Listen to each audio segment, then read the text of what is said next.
जाता है तो वो अपने बच्ची को लेने के लिए स्कूल चली जाती है, लेकिन वो जो उसका प्रेमी होता है वो उसको बेहोशी की हालत में अपने घर ले जाता है। जी हाँ दोस्तों, राधे राधे, आदाब, सत श्री अकाल, नमस्कार। आप सब लोग कैसे हो? उम्मीद करती हूँ आप सब लोग दोस्तों बहुत अच्छे से होंगे। आप सब लोगों का मेरे यूट्यूब चैनल पे बहुत ज़्यादा हार्दिक अभिनंदन है। बता दें दोस्तों कि मेरे यूट्यूब चैनल का नाम है डेली न्यू क्राइम स्टोरी, जहाँ पे आपको कंटिन्यू लगातार क्राइम की आपराधिक कहानियां जो है वो सुनने के लिए, देखने के लिए मिलती हैं।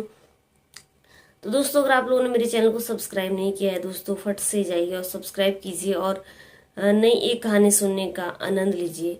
आज की कहानी की शुरुआत करते हैं। तो दोस्तों, आज की कहानी जो है वो है छत्तीसगढ़ के महासमुंद जिले की। एक बार फिर से बता देती हूँ कि आज की कहानी जो है वो है हमारी छत्तीसगढ़ के महासमुंद जिले की, जहाँ पे एक पत्नी है और पति रहते हैं और उनकी एक बेटी है। पत्नी जो है वो सरकारी स्कूल में टीचर है। पत्नी का नाम है देविका चंद्राकर और पति का नाम है यूपेश चंद्राकर। पति का नाम यूपेश चंद्राकर है और पत्नी का नाम देविका चंद्राकर है। वो जो वहाँ पे रहते हैं और उनकी एक छोटी सी बेटी भी है। सरकारी स्कूल में पत्नी जो है वो एक टीचर है। अब एक दिन क्या होता है कि नशे की हालत में यूपेश चंद्राकर आते हैं और उनके साथ खूब अपनी पत्नी के साथ उनका खूब लड़ाई झगड़ा होता है। और उनकी पत्नी क्या करती है कि खूब लड़ाई झगड़ा इन लोगों का आपस में होता है। अब पत्नी नशे की हालत में पति होता है तो एक डंडे से जो है वो अपने पति के ऊपर, सिर के ऊपर मारती है और जो पति होता है यूपेश चंद्राकर वो वहीं पर बेहोशी की हालत में गिर जाते हैं।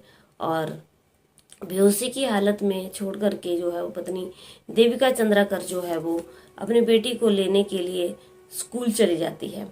और इसके बाद क्या होता है कि देविका एक मुकुंद त्रिपाठी जो है वो नाम का एक आदमी होता है जिसको फ़ोन करती है और मुकुंद त्रिपाठी जो है वो उसके घर पे आता है। और जो देविका चंद्राकर है वो उस वक्त घर में नहीं होती है, वो स्कूल में होती है।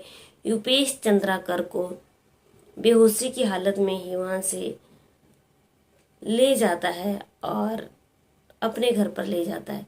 अब जब वो अपने घर पे उसको ले जा कर के पहुँचता है तो वो क्या करता है कि अपने घर में वो गला दबा करके उसकी हत्या कर देता है, क्योंकि वो बेहोशी की हालत में होता है और बेहोशी की हालत में वो उसका गला दबाता है और उसकी वहीं पे जो है वो मृत्यु हो जाती है।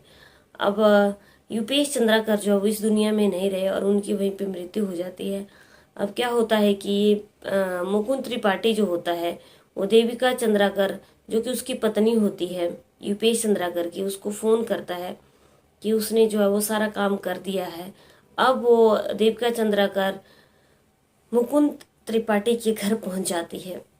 अब वहाँ पे क्या होता है, देविका चंद्राकर जो है वो उसके घर पहुंच गई है और वो क्या करते हैं कि एक नायलॉन की एक रस्सी बांधते हैं और लाते हैं एक नायलॉन की रस्सी और एक बहुत बड़ी पॉलिथीन की पिन्नी लाते हैं। उसमें क्या करते हैं कि वो जो उसकी डेड बॉडी होती है उसमें उसकी डेड बॉडी को बिल्कुल बुरी तरह से पैक कर दिया जाता है और वो रस्सी से जो है वो उनको उसको बिल्कुल बुरी तरह से बांध देते हैं ताकि कुछ भी किसी को पता ना चले। और उसके बाद जो है वो एक उसी के घर के बराबर में एक वहाँ पे बिल्डिंग बन रही होती है। जो उसका मुकुंद त्रिपाठी होता है उसके घर के बराबर में एक बिल्डिंग का निर्माण हो रहा होता है, घर बन रहा होता है। अब ये दोनों वहाँ पे रात को अंधेरे में एक ऑटो वाले को करते हैं और ऑटो वाले को करके उसकी डेड बॉडी को ऑटो में रखते हैं और उसी बिल्डिंग में चले जाते हैं। और वहाँ पे जाकर के 5 फीट लगातार एक गड्ढा खोदते हैं और 5 फीट गड्ढा खोदने के बाद जो है वो उसकी डेड बॉडी को उसमें दफना देते हैं।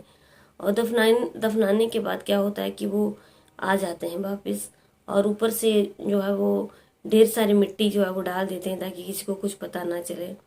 अब वो घर में आकर के क्या करते हैं अगले दिन की एक बोरा जो है वो भरा हुआ नमक का खरीदते हैं और फिर जा कर के उसी बिल्डिंग में रात को जा कर के उस गड्ढे को फिर से खोदते हैं और उसके ऊपर जो है वो नमक, उस कट्टे को जो है वो डाल देते हैं, पूरी बोरा जो है वो उसमें डाल देते हैं, ताकि जो उसके अंदर लाश जो है वो पूरी तरह से गल जाए, सड़ जाए, किसी को बदबू ना आए, कुछ भी पता ना चले। अब क्या होता है कि अब जब वो घर को वापिस जब वो ये सारा काम कर देते हैं तो ऊपर से बहुत अच्छी तरह से उसको ढक देते हैं, पत्थर वगैरह रख देते हैं ताकि किसी को कुछ पता नहीं चले, और किसी को कुछ पता चलता भी नहीं है। अब दोनों अपने घर वापस आ जाते हैं और क्या होता है कि ये सब होने के बाद जो है, जो उसकी पत्नी देविका चंद्राकर जो है वो पुलिस में इन्फॉर्म करती है कि उसका पति जो है वो युपेश चंद्राकर घर में नहीं है और घर से गया था और वापिस नहीं आया। अब क्या होता है कि जब बाद में पुलिस को जो है वो गुमशुदा की उसकी तलाश लिखवाती है, तो पुलिस भी उसकी गुमशुदा की तलाश रिपोर्ट जो है वो लिख लेते हैं। अब देविका चंद्राकर जो है वो महीने में 1-2 बार पुलिस स्टेशन आती जाती रहती है ताकि उसके पति का कुछ पता चले। वो ये इन सारी चीज़ों को इसलिए कर रही थी ताकि पुलिस को जो है वो उसके ऊपर कोई भी जो है शक ना हो और वो पकड़ी ना जाए। अब लगातार क्या होता है, क्योंकि पुलिस जो है वो दोस्तों, पुलिस तो अपना काम करती है, चाहे वो आज हो, चाहे वो 1 महीने बाद हो, चाहे 4 महीने के बाद हो। अब पुलिस जो है वो देविका चंद्राकर की पति की जो है वो जांच करना शुरू कर देती है। पुलिस एक FSL की टीम गठित करती है जिसके जरिए जो है वो पता लगाया जाता है कि उसका पति जो है वो युपेश चंद्राकर कहाँ चला गया। अब होता क्या है कि जब ये पत्नी जो है वो अपनी रिपोर्ट पुलिस स्टेशन में लिखवाने गई होती है तो पुलिस को कहीं ना कहीं पत्नी के ऊपर शक पड़ जाता है, और पुलिस जो है वो सबसे पहले पत्नी की कॉल डिटेल को छानती है। तो कॉल डिटेल में जो है वो सबसे ज़्यादा नंबर मुकुंद त्रिपाठी का निकलता है, और पुलिस जो है वो उसे सख्ती से पूछताछ करती है। जब पुलिस सख्ती से पूछताछ करती है तो उसका सब्र जो है वो टूट जाता है, और जो देविका चंद्राकर है वो सारी सच्चाई पुलिस के सामने उगल देती है।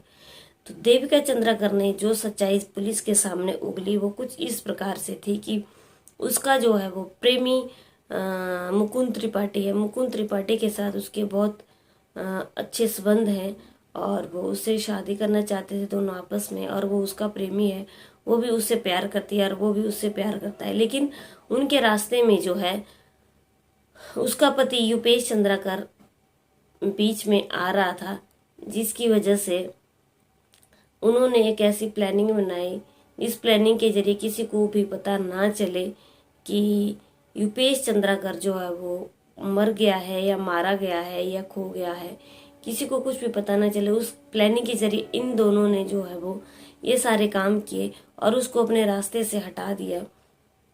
पुलिस ने जो है पूरे 5 महीने के बाद जो है वो ये सच्चाई पता चली। पुलिस ने जब उनको पता चला कि उन्होंने इस जगह पे जाकर गड्ढे में उसको दबा दिया है, तो उनके कहने पे पुलिस वहाँ पे गई, और जब पुलिस ने देखा तो वहाँ पे उसकी बॉडी थी जो कि अभी गली हुई नहीं थी, आधी गली हुई थी।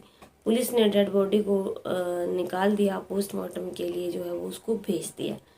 अब क्या होता है दोस्तों कि कहानी में जो है वो प्रेमी मुकुंद त्रिपाठी को पुलिस उसके घर जाती है और उसे वहाँ से अरेस्ट कर लेती है, और जब पुलिस उसको वहाँ से अरेस्ट कर लेती है तो उसके भी बयान लिए जाते हैं। मुकुंद त्रिपाठी भी अपनी सच्चाई उगल देता है कि उसी ने जो है वो उसको अपनी प्रेमिका के साथ मिल करके उनकी यही प्लानिंग थी कि पहले उसके सिर के ऊपर जो है वो डंडे से वार करना है, फिर वो बेहोश हो जाएगा, और बेहोशी की हालत में जो है मुकुंद त्रिपाठी उसको अपने घर ले आते हैं और उसका एक रस्सी से गले को दबा करके उसकी वहीं पे हत्या कर देते हैं। और उसके बाद जो है वो उनकी डेड बॉडी को पैक करके एक गड्ढे में दबा दिया जाता है। इससे जो है उनके रास्ते का जो रोड़ा था वो बिल्कुल साफ हो गया। अब दोनों जो थे वो आराम से रह रहे थे, और पुलिस को उसके ऊपर शक ना हो इसलिए उसकी पत्नी जो है देविका चंद्राकर बार बार पुलिस स्टेशन भी आ रही थी, जा रही थी, ताकि पुलिस को जो है वो उसके ऊपर शक ना हो। अब क्या था दोस्तों, सारी गुत्थी जो है वो सुलझ चुकी थी, लेकिन जो बेटी का पिता था युपेश चंद्राकर वो इस दुनिया में नहीं रहा था। पुलिस जो है वो इन दोनों को अरेस्ट कर लेती है और जेल में डाल देती है। बता दूं दोस्तों कि ये जो है वो ये कहानी जो है वो बड़ी दुखदाई है। और इस कहानी से हमें सिर्फ और सिर्फ सीख ये मिलती है कि पत्नी देविका चंद्राकर ने जो भी किया वो बहुत बहुत गलत किया। अगर उसके उसके साथ संबंध थे, प्रेम मुकुंद के साथ जो है उसके संबंध थे, तो उसको अपने पति के साथ शादी नहीं करनी चाहिए थी। और शादी करने के बाद उसने, उसकी बेटी भी हुई और अपने पति को जो है वो जान से मार दिया। ऐसी पत्नी को जो है वो सरकार को कड़ी से कड़ी सजा देनी चाहिए। उम्मीद करती हूँ कि आप लोगों को मेरी कहानी अच्छी लगी होगी। दोस्तों अच्छी लगी लाइक शेयर कमेंट जरूर करना, और चैनल पर पहली बार आए हो तो चैनल को सब्सक्राइब जरूर करना, ताकि आपके पास मेरे हर वीडियो की नोटिफिकेशन मिलती रहे। मेरा ये कहानी सुनाने का उद्देश्य सिर्फ और सिर्फ आप लोगों को जागरूक करना है, सचेत करना है। तो चलिए कल की कहानी फिर से मिलते हैं, तब तो बने रहिए मेरे चैनल पे। जय हिंद, जय भारत।